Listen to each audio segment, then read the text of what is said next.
Wonderful. Well, welcome back after lunch or late afternoon tea. Thank you very much. We had an increase of attendees over the lunch break, so visiting all the little booths and things. So these one of the advantages of these digital summits is you can get everything done on time. It's not like when everyone's together physically and you have to round everyone up from coffee and stuff. So joining me now is a gentleman I've got to know quite well, and it feels like just yesterday I was having lunch with him, but it was actually over a year ago now, is Sudhir Singh, who's the CEO and Executive Director at Coforge. So Sudhir, let's hear a bit more about you. You've kind of come through the ranks at Infosys and Genpact before getting the chance to steer the ship within IoT, and you've actually successfully rebranded the firm as well. So were you always looking for like a CEO job? Is this what you've always wanted to do? And maybe what advice would you take to others who are looking to take on a greater leadership role in this world? Thanks for the question, Phil, and congratulations on having organized a fantastic event out here. It's been a great event so far, so congratulations on that to you and to your team. And thanks for the question at the outset. So before I was at Genpact and at Infosys, I started my career with Unilever in India. It used to be called Levers, and it wasn't part of the IT services spectrum. Levers, interestingly, in the 90s, which is when I joined them, was the equivalent of the GE in the States. It was regarded within the Indian corporate sector as the CEO factory for corporate India. So I guess somewhere at the back of my mind was the fact that one did want to aspire to be a chief exec at a given point in time. But having said that, more importantly, I think the best training that they gave me at Levers was that the impact that one delivers as an exec, and you're right, I've come up through the ranks, can be, and it should be delivered at multiple points, right through a career graph. What they also instilled, having seen a bunch of folks walk out of that academy of sorts, was the fact that capability and commitment alone do not necessarily get you to being a chief exec. Luck has an outsized role to play in it. So one needs to look for a lucky break, but more importantly, one needs to always look for roles where one can create an impact, apply himself or herself. And as far as I was concerned, what I was really aspiring to do in the early part of my career was really trying to figure out a way of getting to a place where I could own a P&L. To my mind, that was a place where one could drive very tangible, very perceptible, very distinct impact to a business. So that's how I would put it, Phil. In terms of what I would suggest, I'm not known for giving big speeches or giving way too much advice, but I would just read out a few things that I've picked up over time. I think somebody who is aspiring to go up, and it's not the designation, it's just the roles over time, he or she should know the business, or at least whichever facet of the business that they are involved with, intensely, intimately. One has to operate in the trenches. There is this whole quasi-industry around just providing 50,000 feet views. But to my mind, execution is always and has always been more important than strategy. So a person in any industry, not just our industry, whatever piece of work that they touch, they need to know how to execute whatever strategy gets laid out. The second thing that I could throw out there is one needs to walk the talk in terms of making sure that you're always thinking of the customer and you're selling externally, not necessarily internally within the organization. It's not your personal brand that counts just because of the selling you do internally within the organization. In the long term, in the long run, it is always numbers and performance and the data around performance that starts talking. You can go by for some amount of time, talking the talk, but finally give it 2 years, 3 years, 4 years, the track record around numbers is what speaks. The third thing, which was something very interesting that I picked up from a gentleman called Candy Anand, who went on to be the Coca-Cola South America head at one point in time, was he always used to say that, please don't, and this was early in my career, he always used to say that there is no one style that a successful more than successful an effective leader or an effective exec or an effective team player has, there are multiple styles. All that counts is how do you get it? How do you orient it towards delivering results, delivering impact? So that's the third thing that I would throw out there at a very high level. Yeah. So what surprised you, Sudhir, about the demands of the role, both good and bad? What surprised me, I suspect the thing that surprised me right at the outset a lot was how seriously folks who you've actually been working with for many years just start taking you just because a designation or a role gets stacked to your name. And the intensity with which everything that you say or do is observed, and hence the need to be a little more circumspect around avoiding off-the-cuff remarks because they do tend to get played out. The second thing that's been very instructive over the last 4 years that I've been around here has been how in some ways, almost the most important role of the chief exec is people management, people hiring, culture creation. One can talk a lot about strategy. I do talk a lot about execution, but at the end of the day, it is the team that you manage to build and the team that those leaders in turn build that makes a big impact. The third learning, I struggle with this a little bit, Phil, has been the importance of time management in this role. There are a lot of folks who very understandably would need time, and it becomes imperative over time to start bracketing, rationing, allocating, spending time correctly. And the final thing that I think has been a big revelation to me is how this entire concept of I'm going to become a chief exec and I'm going to have absolute control is an absolute myth. There is no absolute control. You still work. You work at the pleasure of the board. You work for investors. You are accountable to your clients. You continue to be accountable to your team members and to your employees. So, and I think that was the fourth thing that I found very, very interesting. Besides that, things that have been good, I think it's been the fact that as a chief exec, and I'm not an artist, you almost feel like you are an artist. The ability to be creative, to create cultures, teams with more latitude, with more degrees of freedom is what I find extremely satisfying about the role. The culture that can be created, the talent that can be onboarded. And I think the final piece is the ability to recognize, the ability to reward, and hence the ability to impact people's lives. Obviously gets amplified in a role like this. And that again is something that's been very satisfying in the role. Right. To hear. Thank you for sharing that. Mm-hmm. I think when we spoke about last May time, June time, I think you had a little headache. How has Coforge fared in the pandemic? I know one of your key verticals is travel, for example. That must have hit you guys pretty hard. So how have you ridden this out, and how do you plan to exit this world as we go into a hybrid economy? We've surprisingly and thankfully fared extremely well, Phil. And I know in May when we spoke last, this was still the early days of the pandemic. It was Q1 for us. In many ways, our performance has been a classic case study in terms of how to pivot fast and pivot right and get things done. So last year, a pandemic-infused year, we walked into the year with almost a third of our revenue coming in from the travel industry. Within that, a significant chunk coming in from airlines and airports. And yet, at the end of the year, other than travel, the other 6 businesses grew through the pandemic at 18.4%.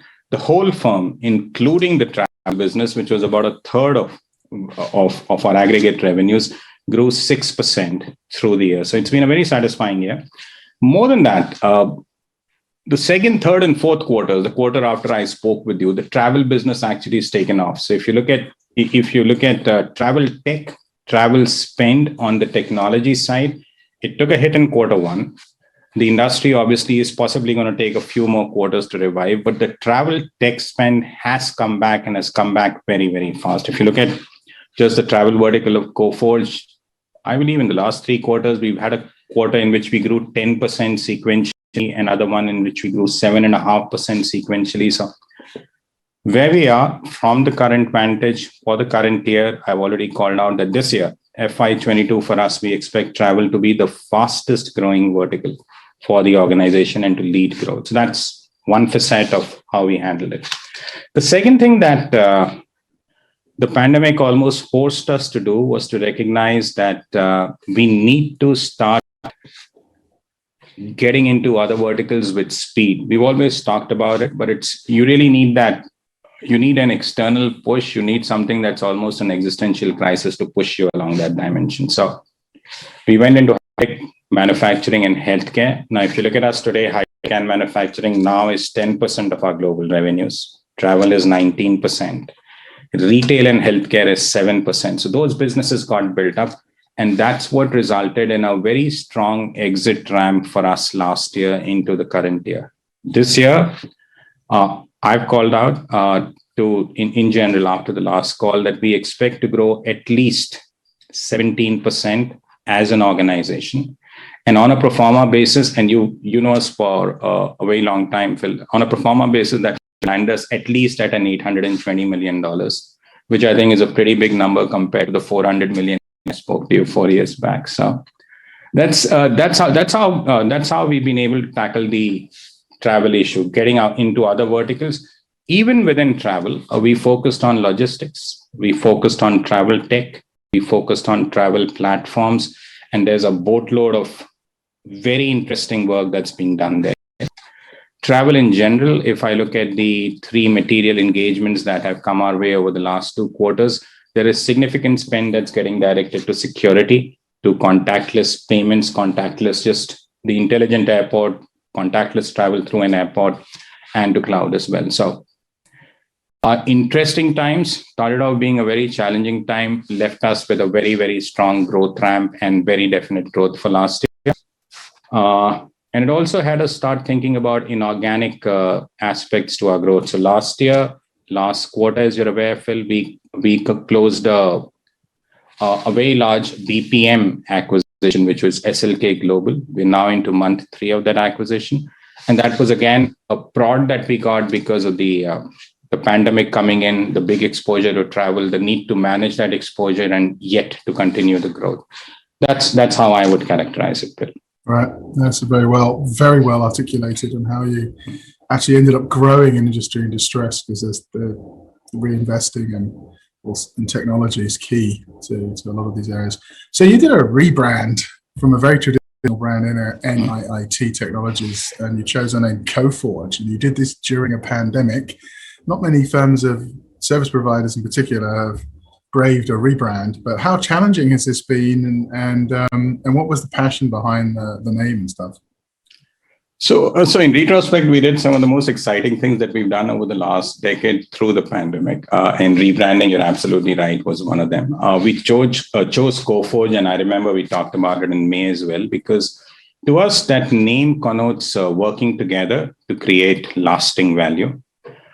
Forge tends to have this old world connotation, so we were a little wary around getting into it. But for us, the co and the forge, that getting together represented creating lasting value, working with our employees. And we've always talked about having the lowest employee attrition in the industry, working with our clients, working with our partners, including partners like HFS, who've been part of the journey, and working with the entities that have over time, over the last 10 years, become part of Coforge, the erstwhile NIIT Technologies. We spent quite some time, Phil, you're absolutely right. And I remember speaking with you in Mumbai, February last year, running through names, deliberating on whether a pandemic was the right time within which to rebrand ourselves as an organization. We just thought it was instinctively a good time because everyone was locked up. Everyone was cooped up. Everyone was very intensely gazing out to see what was happening all around them. And it was a good time for us to come out with something new because it got noticed. We decided that we do the entire marketing rebranding exercise internally. So the entire digital marketing piece, the brand creation, the brand book, the logo creation, color palette, everything got done internally through the pandemic. we went to the market with a digital only push, and that's resonated well for us. So it was an intense experience, and I'm sure you can relate to that. But I think the timing worked for us in retrospect. Yeah, I think I was skeptical for a few days, but I think it's a great brand. I think it's impactful. It asks questions and says a lot. So well done. You were very articulate with explaining how you'd rejigged your vertical plays, how you continued growing despite a third of your business being impacted by a very disrupted vertical. So as we limp back to this hybrid reality, how are you going to sort of recalibrate your onshore, on-site, offshore mix? Are you looking at innovative ways of changing up the delivery mix? Yeah, so Phil, there's been, and I suspect you hear this from everyone, there's a boatload of demand out there for digital talent that's there, and it seems to be playing out somewhat differently along two different axes. Some parts of the business, particularly our BPM business, there's been an accelerated demand to move the SMEs or to create fail-safe mechanisms and move work closer on site. There's a clear demand that's played out. The other piece has been the more classical outsourcing, if I can call it that, where the ask is more centered around consolidation and moving more aggressively offshore. So we're seeing both of these dynamics play out real time right now. If I look at just our operating metrics, our number of the headcount that we have outside Europe and North America, that's actually gone up 6% over the last 5 quarters. So the consolidation, moving things offshore, is running concurrently with, in certain aspects of the business, getting SMEs, getting business critical work back on site. Right.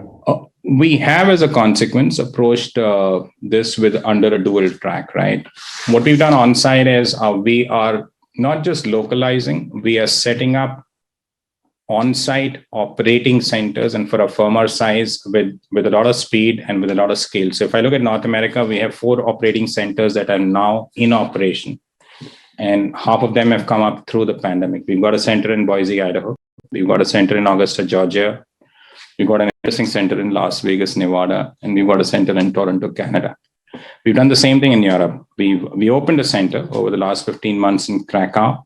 We amped up our center in Madrid, Spain. We amped up our centers in Germany. And of course, we run our insurance product business from London. The operating team sits there. So localization, not just localization, a localization with a very strong bias to creating shared services centers, in the classical term on-site, is something that we are doing. Offshore, and again, as I said, that's the other stream that's playing out. We have very significantly accelerated the entire training engine, mirroring what some of the larger firms have done for many years. So the number of folks who we are picking up from college, training and deploying into the marketplace has gone up by a multiple of 6 over the last 2 years. There's 6 times more freshers this year that we are going to get from college compared to what we would have 2 years back. Wow. It's very, very impressive just to hear the shift in the graph. So very quickly, as a final question, learnings from a leader from 18 months of pandemic, do you think mindsets will be markedly different as we emerge, or do you see a snapback to pre-2020? Do you see a different mindset emerging across US and India leaders, for example, based on the experiences we've all had? So I had a tooth extracted earlier this morning, and I went to the dentist, Phil, and the first thing she asked me was, "What do you do?" And I said, "I'm part of the IT industry." And she said, "Hey, listen, you guys are the ones who held the whole world together over the last 5 quarters." The one learning, and this isn't just about leaders and what people are talking about, is just about the centrality, about the non-discretionary nature of IT spend, if I can call it that, right? The centrality of technology as not just a revenue enhancer, if I were to transpose that observation into the enterprise IT space, the centrality of the technology spend in the non-discretionary nature of the IT spend. So the one thing that we've noticed is this year, and I think it was true last year as well, coming into the year, that entire conversation around is tech discretionary versus non-discretionary is all gone. what we encounter these days is across organizations, it's very difficult to differentiate between the COO, the CMO, the CIO, the CDO, the CRO. They're all tech experts. They understand the enterprise IT stack extremely well. They have very clear, very cogent point of view. So coming out of the pandemic, the one thing that's very, very clear is that the centrality of technology as a business driver, as a business differentiator, as a business risk mitigator is just out there. And I suspect that is not going to go. The other thing that's interesting, if I look back at the last 4 or 5 quarters, is it isn't just the fact that technology and the role that tech played in holding things together that came up. The other piece that we've all heard about is the entire conversation around diversity, around ESG imperatives, and where we've landed post-pandemic, or should land post-pandemic, with the whole work from anywhere equivalent models that are being talked about. I think that's a fantastic way of actually addressing some of the ESG and the diversity imperatives. That's a fantastic way of going and approaching a broader talent catchment than the industry has in the past. And I see at some point in time, that's going to get intermarried with each other. Finally, I don't really see much of a difference, Will, between the India and the US-based leaders in terms of how they are approaching this, approaching the learnings. It's very difficult these days for me to actually pick out leaders and say, this is an India-based leader, this is a US-based leader, or a Europe-based leader. So I suspect almost everyone has taken those learnings out: centrality of IT as a risk mitigator, technology as a revenue enabler, etc. That's how I would posit it to you, Phil. Awesome. This has been a great story hearing about a mid-sized company like yourselves and how you've actually pivoted to grow the company and innovate during a very tough period, especially when a third of your industry, your business was tied to travel. So that's been fantastic to hear. I would agree with you. I think technology's kept the wheels on, and I think science saved our sorry behinds. Mm-hmm. So let's be thankful to our scientists as well as our technologists. Sudhir Singh, CEO, Coforge, it's been an absolute pleasure hearing from you for the last 25 minutes, and I'm sure everyone has enjoyed it very much as well. Great to hear from you again, and hopefully see you in New York in a few weeks' time. Absolutely, Phil. Always good to speak with you. Thank you. Bye. Thank you.